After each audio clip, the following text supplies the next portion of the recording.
வணக்கம்.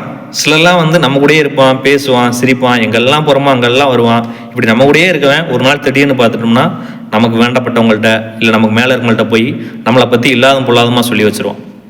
இப்படியான ஆட்கள் அலுவலகங்களில், வேலை பார்க்கக்கூடிய இடங்களில், எல்லா இடத்துலையும் நிறைஞ்சிருக்காங்க. சில சமயம் இவங்களை பற்றி யோசிச்சுட்டு நம்மளுக்கே மன அழுத்தத்தை தான் ஏற்படுத்திக்கிறோம்.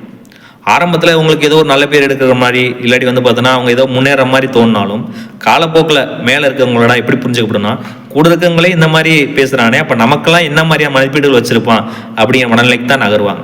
அதனால் அதை பற்றி நம்ம கவலைப்பட தேவையில்லை, ரொம்பவும் மன அழுத்தத்துக்கு உள்ளாக தேவையில்லை.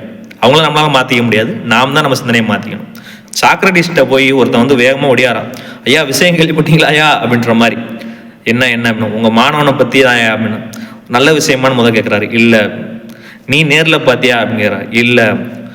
மூணாவது, அது எனக்கு எதாவது பயன் தருமா அப்படிங்கிற. இல்லை. அப்போ என்கிட்ட நீ அதை சொல்லவே வேணாம்ப்பா அப்படின்ட்டாரான். அந்த மாதிரி தான் சில விஷயங்களை பார்த்தோன்னா தெரிஞ்சுக்கிறதோ இல்லை தெரிஞ்சுக்கிட்டு பார்த்தோன்னா அதை கண்டுக்காம விட்டுக்கிறதோ நமக்கு நல்லது. அவங்கள மாற்ற முடியாது, நம்ம தான் மாற்றிக்கணும். நன்றி.